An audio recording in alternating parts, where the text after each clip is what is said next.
Hey guys, I just wanted to give you a quick review of Nisi Shawl's Everfair. This was just published in September by Tor, and they were nice enough to give me a copy to read and review. This is an alternate history steampunk story set in Everfair, a fictional colony within the Congo, circa late 19th/early 20th centuries.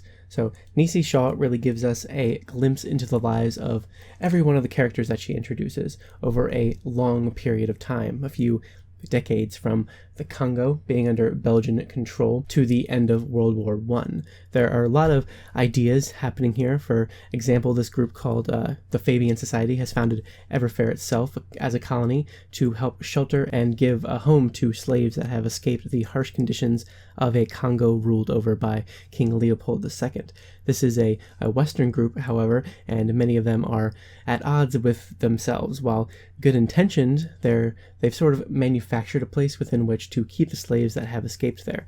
This is arguably a place that's for everyone's own good, but the racial tension there is unavoidable in this case, where they're kind of imposing their own way of life in Everfair, and it's a bit troublesome of a situation. We see from a variety of perspectives of different characters who all have different connections to and reasons for coming to or being a part of Everfair. White, black, American, European, African, Chinese. There's just so many different kinds of people that we follow, all with their different objectives and goals and thoughts and feelings on Everfair. The thing is, a few of the characters stood out for me, but as a whole, these are just such short little vignettes of people's lives that it's hard to feel any of them fully become solidified. I kept really wanting more time with one specific character, more pages given to one specific time period. The chapters in this are so short and skip around from POV to POV and from year to year that it's difficult to feel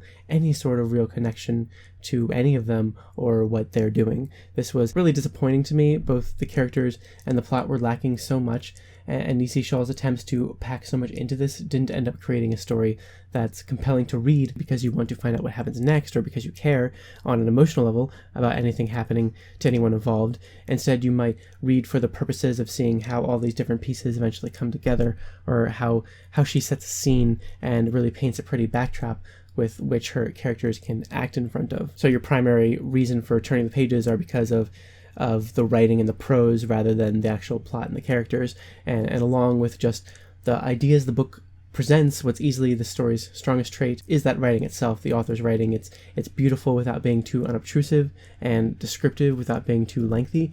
I enjoyed any dialogue that occurred and would have liked to see more of it and at longer lengths. I would have really liked for her to have explored her characters more and not skipped over so much of their lives like it was nothing. But I mean, overall, I think that despite that this is historical fiction, alternative history at that, I learned a lot about this time period I never knew before, and about a region I never knew anything about before. And she does a great job of bringing those things to life with her writing.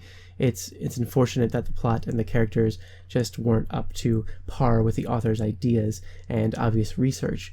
I'd really love to see more of that steampunk element as well, because it's just not as present as I really thought it would be, and just didn't feel like it had as much of a bearing on the story as I feel it should have. And that's really the reason I picked it up. I wanted to read a fun and well thought out steampunk story set in an interesting location that I haven't experienced before. Some of that was the case, and some of it was not. I think some could really get a lot out of this writing wise. If you read it, I think you'll really fall in love with the way that she writes, and that's how it really drew me in when I first started, was her beautiful writing. But the rest of it doesn't hold up as much as it should, and I think that a lot of people will have problems with that aspect of it. So if the premise does sound interesting to you, this steampunk Congo setting, if that does sound interesting to you, then I do think you should give this a shot. You should pick it up and give it a try. It's definitely possible you'll be able to pull more out of it. But overall, I just had some difficulties with it that were hard to get over while I was reading. And I feel like I can see a lot of people having that sort of mixed bag reaction to it as well. Read it for the writing and for the setting and the good research, and not for the plot and the characters, and you'll definitely get some sort of enjoyment out of it. But anyway, that's everything I have to say about it. If you've read it, if you've come across it, I would love to hear about your thoughts on it. I would love to hear if you're planning on picking it up yourself at some point in the near future. Thank you guys so much for watching, and I will see you later with more.